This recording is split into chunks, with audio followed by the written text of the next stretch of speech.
मान लीजिए कि ये एक वाटर बॉडी है, उस वाटर बॉडी का ये है एरिया ए और ये है एरिया बी। कुछ फिशेस एरिया ए में रह रही थी, किसी वजह से ये फिशेस यहाँ से मूव करके एरिया बी में चली गई।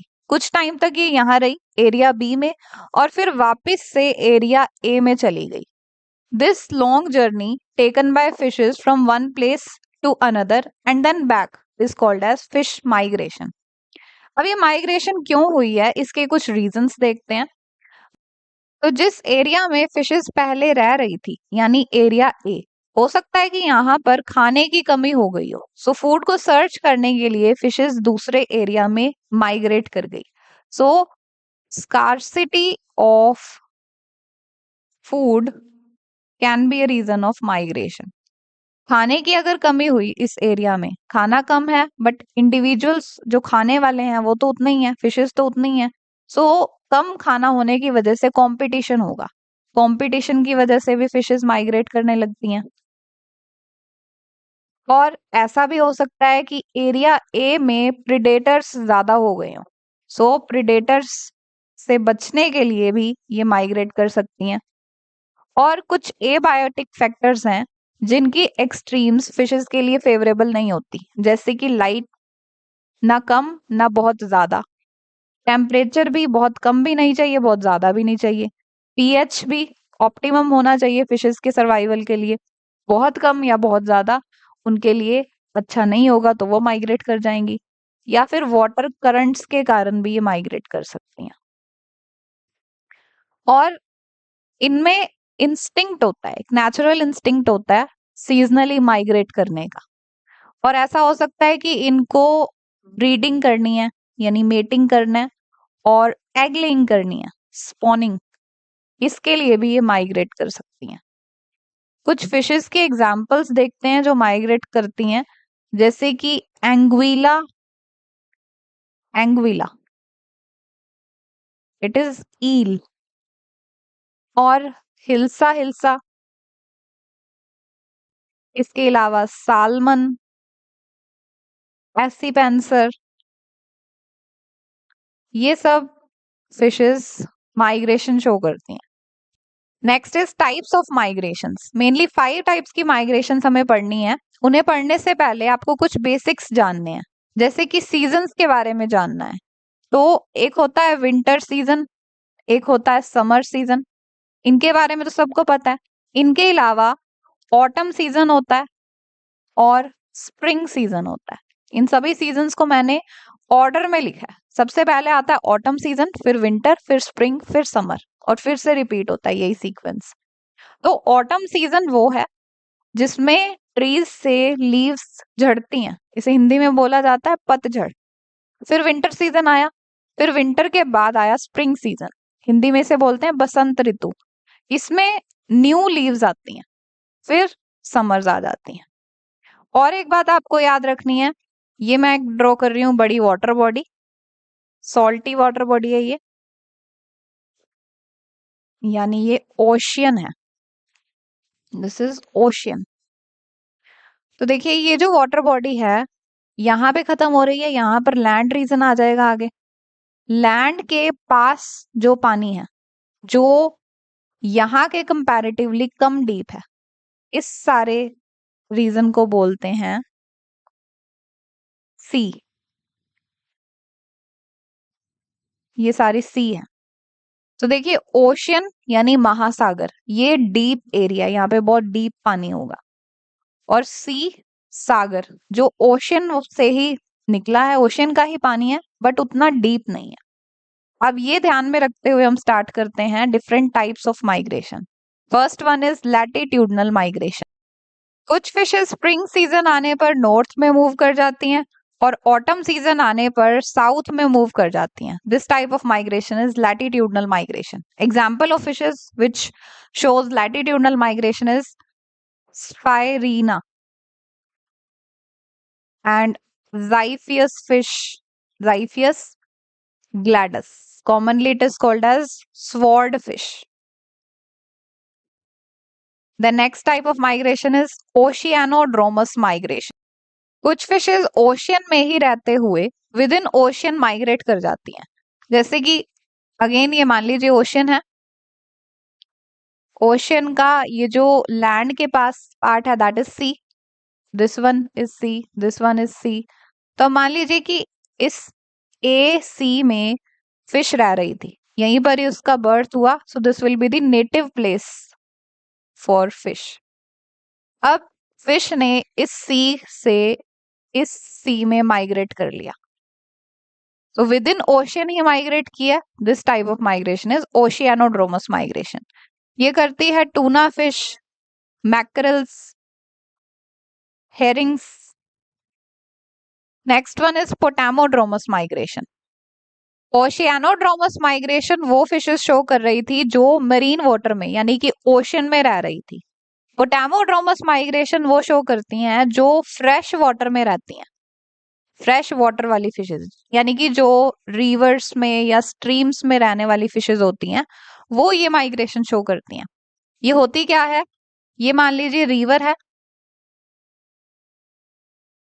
अब यहां पर फिश रह रही थी और यहां से यहां पर मूव कर गई। So this migration within fresh water body is called as potamodromous migration. ये शो करती हैं carps, प्राउट्स।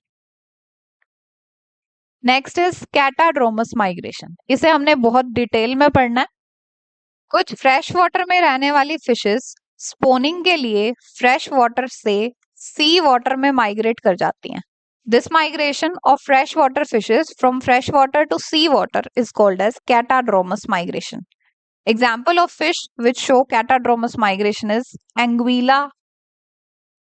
Anguilla. It is commonly called as eel. इसकी माइग्रेशन को हमने डिटेल में देखना है। पहले इसकी लाइफ हिस्ट्री देखते हैं। इसकी लाइफ हिस्ट्री में 4 स्टेजेस आती हैं। जो एडल्ट ईल है it is yellow in colour, river में ये पाई जाएगी। जैसे इसने माइग्रेट करना होता है ये सिल्वर ग्रे कलर की हो जाती है। माइग्रेट करने के बाद ये एग ले करती है, स्पॉनिंग करती है, एग्स हैच होते हैं और उनमें से लेप्टोसिफेलाई लार्वा निकलते हैं।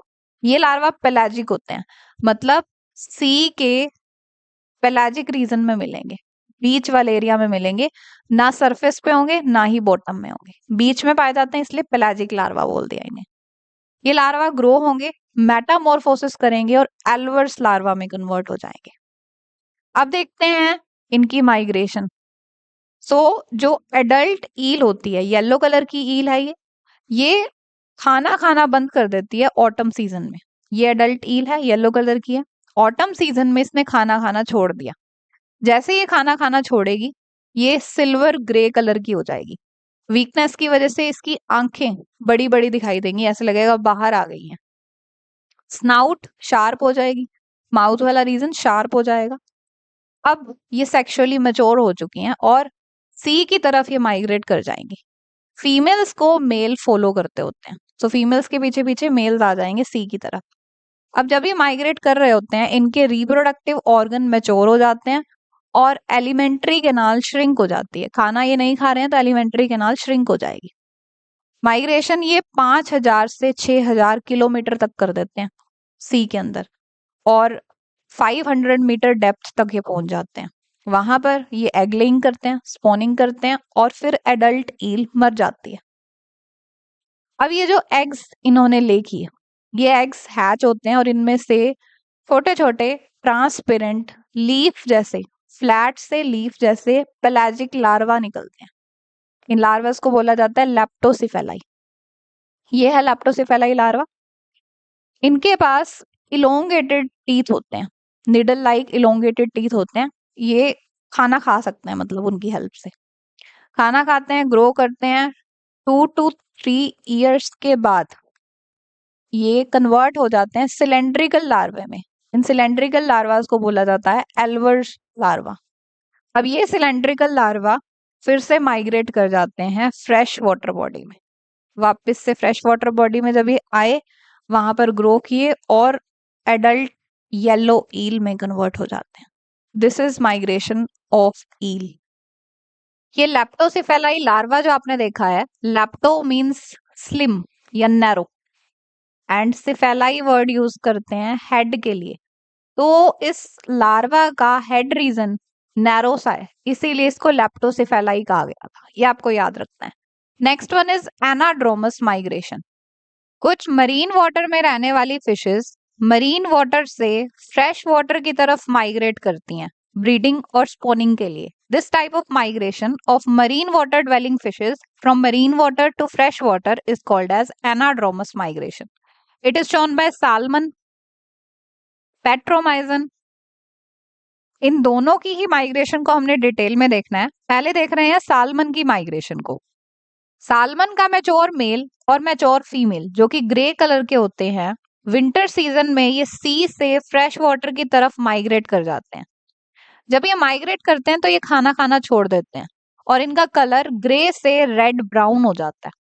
अब ये फ्रेश वाटर में जाने के बाद एक ऐसी जगह ढूंढेंगे जो प्रिडेटर फ्री हो और जहां पर ऑक्सीजन ज्यादा अवेलेबल हो। वहां पर ये सोसर शेप का नेस्ट बना लेंगे। इस नेस्ट के अंदर ये एग्स ले कर देते हैं। अब एग्स ले करने के बाद यानी स्पॉनिंग करने के बाद फीमेल इन एग्स को लूज ग्रेवल से कवर कर देगी ताकि अगर प्रिडेटर कहीं से आ जाए तो वो इन्हें देख ना पाए। अब ये एडल्ट हो सकता है कि मर जाए और ऐसा भी हो सकता है कि वापस मरीन वाटर में चले जाएं। मैक्सिमम 3 स्पॉनिंग्स के बाद एडल्ट की डेथ हो जाती है। अब ये जो एग्स इन्होंने ले किए थे ये एग्स हैच होंगे, इनमें से लार्वा निकलेगा। ये लार्वा यहीं पर फीड करेगा रिवर में ही और यहीं पर ही ग्रो करेगा फ्रेश वाटर बॉडी में। ग्रो करने के बाद फिर ये माइग्रेट कर जाएगा, वापस सी में चला जाएगा। Next one is petromyzon migration. Petromyzon is commonly called as sea lamprey. Petromyzon का मैच्योर मेल और मैच्योर फीमेल सी से रिवर की तरफ अर्ली समर्स में माइग्रेट करती हैं। माइग्रेशन के टाइम पर इनकी एलिमेंट्री कैनाल की एट्रोफी हो जाती है, यानी एलिमेंट्री कैनाल डैमेज हो जाती है जिसकी वजह से ये खाना नहीं खा पाते। तो ये अपनी बॉडी के स्टोर्ड फैट पर सरवाइव करते हैं। अब जब ये रिवर में पहुंच जाते हैं, फ्रेश वाटर बॉडी में पहुंच जाते हैं, तो ये एक ऐसी जगह ढूंढते हैं जहां पर साफ पानी हो और मॉडरेट प्रेशर से फ्लो करने वाला पानी हो, ज्यादा प्रेशर से फ्लो करने वाला पानी ना हो। वहां पर ये नेस्ट बिल्ड करते हैं। इनका नेस्ट क्या होता है, एक पिट बिल्ड करते हैं जिसका सॉफ्ट सा सैंडी फ्लोर होता है। इस पिट के अंदर ये स्पॉनिंग कर देते हैं, एग लेइंग कर देते हैं। एक फीमेल एक बार में इतने एग्स ले करती है। स्पॉनिंग के बाद पेरेंट्स नेस्ट को छोड़ते हैं और कुछ दिनों में इनकी डेथ हो जाती है। अब ये जो एग्स हैं ये 3 वीक्स के बाद हैच होते हैं और इनमें से एमोसीट लार्वा निकलता है। ये ammocoete larva 10 to 15 mm size attain करता है, यू शेप की बरों में रहने लगता है। 5 से 8 साल तक ये इसी फॉर्म में रहता है। फिर इसकी मेटामॉर्फोसिस होती है और बेबी लैम्प्रेज बन जाती है। ये बेबी लैम्प्रेज जो कि अभी फ्रेश वाटर में रह रही हैं, रिवर में रह रही हैं, अब ये माइग्रेट करती हैं वापस सी की तरफ। फिर जब ये एडल्ट हो जाएंगी तो फिर से वो भी स्पॉनिंग के लिए फिर से जाएंगी फ्रेश वाटर बॉडी में और यही रिपीट होगा। This is petromyzon migration.